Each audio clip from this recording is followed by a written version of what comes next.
Welcome back to the Misperception Podcast. I'm your host, Destiny, and welcome. Thank you for coming back. Thank you for liking, subscribing, commenting, thinking about commenting. um, we got a very good one today.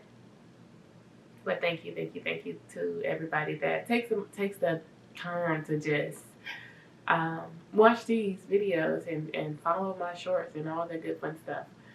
But without further ado, let's go ahead and hop into the 12th episode of the I Can Tell You What Love Is Not series. It's not my responsibility to tell you what love is, but I can absolutely tell you what love is not. Love is not abandonment, it's protection. Love does not abandon. It literally yearns to protect. So abandonment could be in the emotional sense. We have physical abandonment, financial abandonment. Those three things is how you can abandon somebody. When you love somebody, you wouldn't abandon them, period. If you are somebody that has wounds or trauma rooted in abandonment, this is going to be a very good episode for you. This series for me right now is very nerve-wracking. So bear with me if y'all see that I have some difficulty trying to explain or articulate what I have experienced. Anyways, so emotional abandonment is basically when you withdraw. You withdraw emotionally or you detach emotionally from somebody where y'all are left very disconnected, right? Emotional abandonment, you see it a lot in relationships or relationships that may have lasted for a significant amount of time. And the thing about emotional abandonment is like it hurts more than physical abandonment. Because at least when somebody physically removes themselves from your life, they elect to say, hey, I'm going to go the other way. At least you don't have to be face to face with that person. They just become a memory eventually. But when somebody emotionally abandons you, you still encounter that person. You may still be in a relationship with that person. Laying in bed every night with somebody that you ultimately do not know because that person will not let you in. It hurts more because every single day you're looking in the face of the person that's hurting you. Sitting there with them day after day becomes very, very difficult. And I know this one firsthand. So you will see yourself just honestly communicating, crying, pleading, and for some of us going as far as just begging somebody to open up, to listen. Why do you love me? Why don't you love me no more? Right? But what I've learned in my journey is that it's not that they don't love you. They don't love you enough to win the battle inside of their head. That's something they have to do.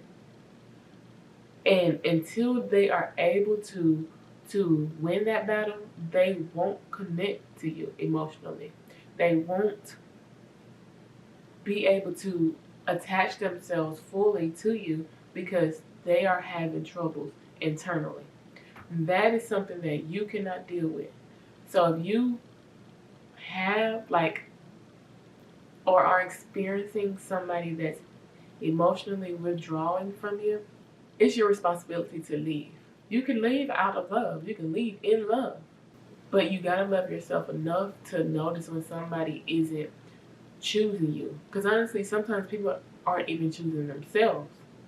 What's particular though is because most of us have our own traumas. We have our own experiences already. If you have trauma that's rooted in abandonment and you have a partner or a person to trigger you, like they strike that wound, they hit that trauma, and you now responding, or you'll be surprised how you react. You can be a healed person. That means you dealt with your trauma. You know how to act, right? But being healed doesn't negate the fact that you can still be triggered. Most of us don't encounter triggers because we don't stay in environments that hurt. We try not to stay with people that hurt. So imagine sharing your traumas with someone. Like, this is what traumatized me. I have trauma rooted in abandonment, right? And then that person, years down the line, emotionally abandons you, or physically abandons you, or abandons you in some type of way that now that trauma has, that action triggered you because of that trauma. Because the thing about traumas is you live with them. It's not like they disappear because you healed. You live with them. So if somebody strikes that trigger and ignites that response from you, don't be too surprised how you react.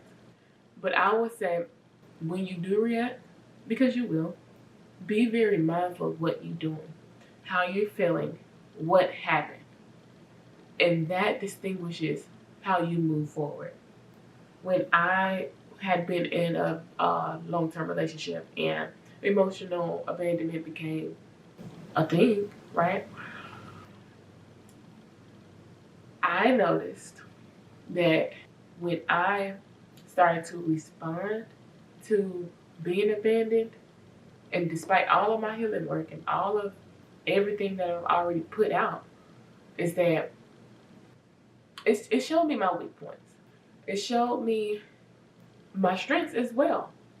But I did have to look at myself and be very worried for a moment of what that made me. Because I reacted in a certain type of way when I became triggered, I definitely started to question myself again. Like, did you do as much work? What does all of this mean, right? Because life is still gonna move forward whether you got triggered today or yesterday.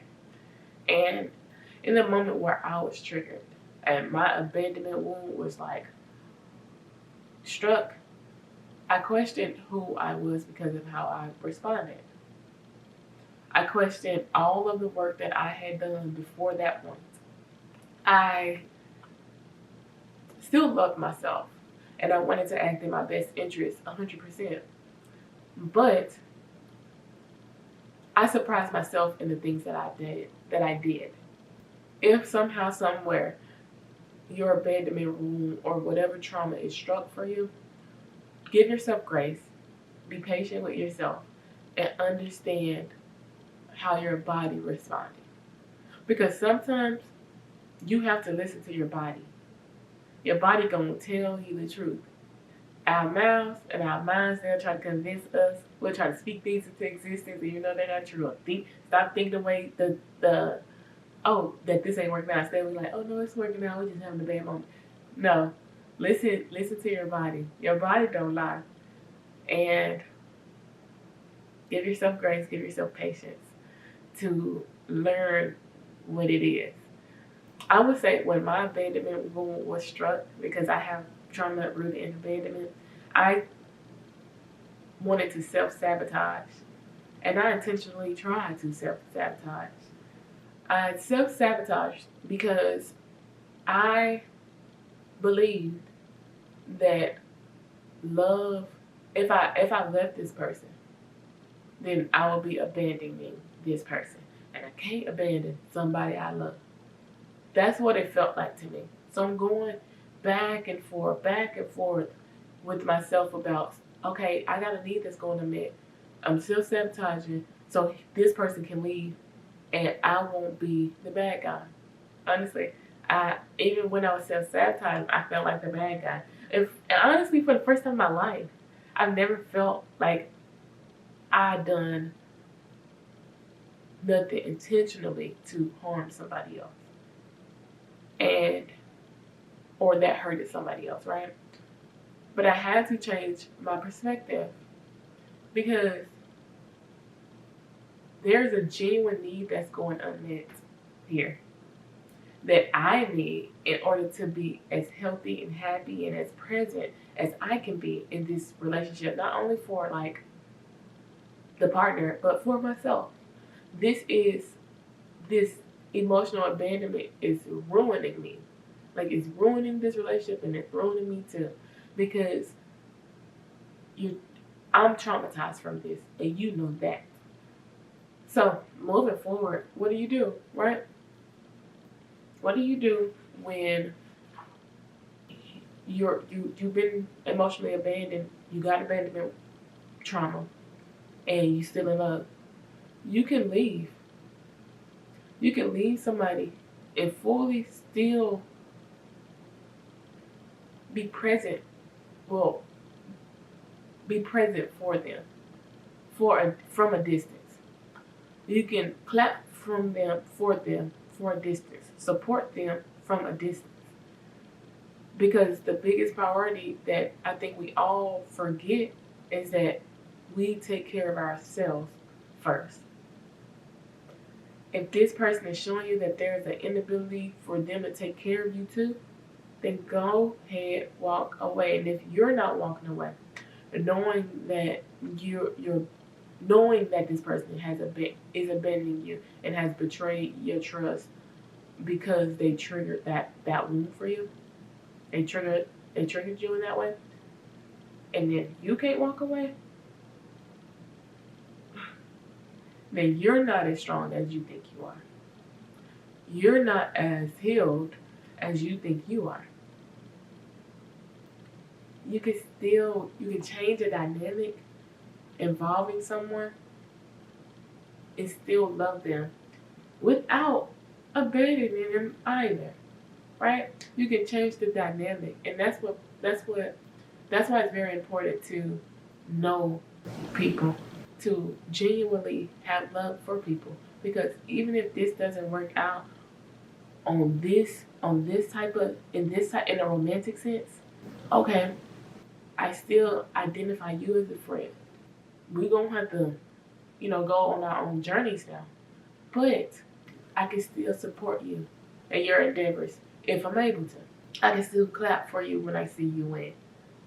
That is something I think that many of us have to learn. Love doesn't abandon, even if you're not there in the same home. You can still protect their image. You can still protect their reputation if you hear something through the grapevine. And now let's go ahead and get into physical abandonment. Because physical abandonment it's obvious, right? It's when you leave somebody. But I want to tap on something else. Physical abandonment, we see that a lot in families. And one of the parents love to leave. They love to leave the house. And that's leaving like one. Okay, let me just be blunt. A lot of times we see the papa leave the house and abandon not only his wife but his children, his financial obligations. He just leave everything on the woman.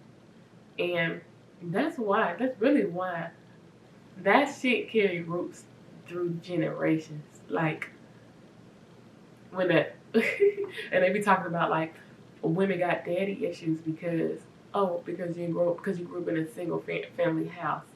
It ain't really a daddy issue for some of these people. They just don't respect men because of what they have seen men perpetuate throughout generations. Fatherless homes ain't because women ain't shit. It's because men this ain't even what I want to talk about. But men have a track record of physically abandoning homes, children, family. And I don't want to spend any time talking about the men that just decide they want to leave. But I really want to talk about men that leave not out of will, right? We see a lot of people incarcerated. That pulls men out of the household. That pulls the same effect as a man deciding to just leave because of his own desires. When a man get incarcerated, it leaves the same effect because you're not in the house no more, right? That's abandoning that family, that woman, those children. And that's why I'm a very, very, very big advocate for if that man goes to jail, you need to leave. You need to leave ASAP because that person cannot do anything for you. Nothing. And if they didn't have the consideration to be present, so I'm able to protect this person, then they're abandoning you. It's really that simple. And what you supposed to do if other than move on with your life? When you see people putting their entire lives on hold for nothing, essentially nothing, because that person decided to do X, Y, and Z, and it ended him where it ended them. When you get incarcerated, that's abandonment. I'm gonna tread lightly because, like, there's the system is the system, but for that person that's left behind, it will feel just like abandonment, and they will most likely have wounds rooted in such, right? It's just like you still have that inability to protect when you're behind bars. That's man or woman, honestly. Abandonment is like just missing out on milestones, like or celebrations. You having, big moments in life and people just don't show up. People don't have to explain themselves. People do not have to explain themselves to you. If they don't show up for you when it counts, then take it for what it is. Literally take it for what it is and move on. The thing that I have learned is that you'll waste your entire life trying to change somebody's action or understand somebody's actions. Understand how that made you feel and move on. There is no better power than that, right? Because you rule out the opportunity of somebody disappointing you again. Right? If this person never shows up for your celebrations, why keep expecting them to, and why keep inviting them? Take it as this person doesn't show up for me and move on. Because the longer you hold on to people that don't fit or don't qualify or you will never have what is meant for you. You will never attract who is for you. And that's the thing about alignment. That's the thing about life. It keeps on moving forward whether you're going to move in the same direction or not. But yeah, so love yearns to protect. I've never seen anything worth value, worth something to anybody that they did not protect. When I'm traveling and I gotta take my electronics with me, because this is literally how I film my podcast and like whatever, I keep that near and dear to me. If I'm gonna lose anything, it's not gonna be that. If I'm protecting anything, it's gonna be this. So think about it. People keep their dearest, precious people and items very, very close so they can protect them. People with good intentions take their time to get to know you, to know your heart, to know your spirit, to understand your trauma so that they can protect you. I move around in that manner. And that's the other thing about understanding yourself. I move around. I'm very intentional with who I speak with, who I associate with, and how I talk to them, right? I know how deep my love runs, so it's easy, very, very easy to distinguish if this person has the ability to protect me. Men often think that protection is just like, oh, if I want to fight, if they want to fight you or somebody that's trying to bother you in that way, yeah, that's not how I'm trying to get protected. So, with me knowing that, I can easily say, this person can't protect me in the way that I want to be. Protection is so much more than just physical. Like, that's like the bottom. Like, if we were like living like in a different time period, that would be somewhere at the top. But because we're not living in that time, protection is somewhere, a physical protection It's somewhere at the bottom. Like, don't abandon me, but like, I'm also not putting you in situations where you're gonna go like fight. Like, I don't even want to be there. I'm not even in those places. So if that's like a known factor for us at this point, like, yes, I want to know that you have the ability to like protect me if push came to shove, which they probably won't. Everyone will want that though.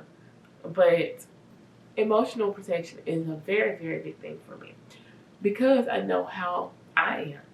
I know what I require and how being an empath takes. So being an empath extracts from me. I know how when I write how much that extracts from me, which means that I need somebody that's able to emotionally protect, right? At least at a very, very high level. And that's something that you have to have you have to have a higher emotional capacity for as a man, you know. I think that's why it's at the root of a lot of these conversations. Women are frankly tired of bearing everything by themselves just for men to get up and walk away when they're ready. To abandon their fruit, their family, and any other thing that they just didn't want when they're ready. That's how it look. And I'm not even diving for real. I'm not diving deep into it, but that's how it looks. Love does not abandon. Love protects, right? So if you're abandoning this group of people, you're partially to blame for what happens when in your absence. That's the thing about abandonment. You think you're exhausting yourself of the responsibility and the consequences. But what happens when your presence is not there is on you too. That's why it's very important to protect your homes, protect your women, protect like your space, protect love. Because love bleeds out the more you abandon somebody, the more you don't show up, the more you just miss the mark. The maybe laters, the maybe all this waiting, all this uncertainty, love just bleeds out. Every uncertainty, every just mishap, misstep, oops, poking holes in love, and it's just bleeding out. If you're not protecting, you're abandoning. And it works the same way. For what you're protecting, you won't abandon. I remember growing up, and well, y'all don't know this, so I guess I'll tell y'all something about me. I'm the eighth child, like 1, 2, 3, 4, 5, 6, 7, 8. 2, 3, 4, 5, 6, 7, 8. I'm the eighth child, and like I said, I had already had some abandonment issues, like trauma rooted abandonment or whatever. But so growing up as the eighth child, I watched people leave. I watched all my siblings, all minus one of my siblings, leave the house. And it would hurt my feelings every single time they leave. And not like in a way I'm like bawling my eyes out, but like in a way that I remember how everybody left the house type of thing.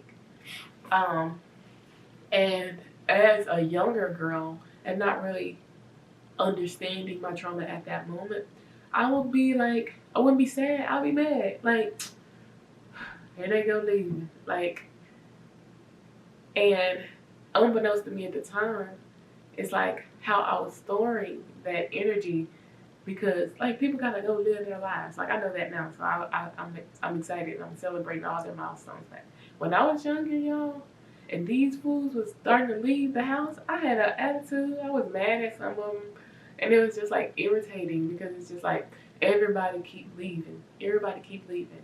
So people can leave, but leaving doesn't equate to abandoning, right? You can leave this relationship that's not serving you, but you can also not abandon that friendship. And I think I already touched on financial abandonment. That's literally is when you rely on somebody financially and they don't show up, or they just be like, no, girl, I ain't doing that no more for you. Women especially, make sure you take care of yourself financially, with the husband or without. Because you want to make sure you're good. That makes sense. I think we understand that. Before I end this episode and get into the quote of the day, I do want to leave y'all with something. If you have trauma rooted in abandonment, right? Don't associate that to love. Love protects, right? Nobody is loving you and abandoning you. This person keep walking in and out of your life. When they walk out again, close that door. Close that door. But seriously, and if somebody knows your abandonment wounds and they still like trigger you, right, because of their own misbehavior or inability to fight their own demons, your responsibility is to walk away. That's the only one you got. You need to love yourself to love yourself enough, right, to protect who you are. Protect your sanity, protect your energy, protect yourself. That is your responsibility. And remember, because they abandon you doesn't mean you're worth any less. That's a decision that they made. That's not a reflection of your worth. And I know a lot of people struggle with identity that have abandonment issues because you associate the fact that they left to you. Don't do that. Somebody want to walk away, you let them. People don't want to show up for you, stop inviting them. People don't understand who you are. You ain't even got to explain it, because as long as you understand, that's all that matters. Don't place no blame on you for what somebody else did. But we're down to the quote of the day. The quote of the day is pretty simple, and it's very straightforward. Love is no assignment for cowards. People that leave, wait, it's a word for them. Love is no assignment for cowards. Until next time, guys. Happy Sunday, and thank you for watching.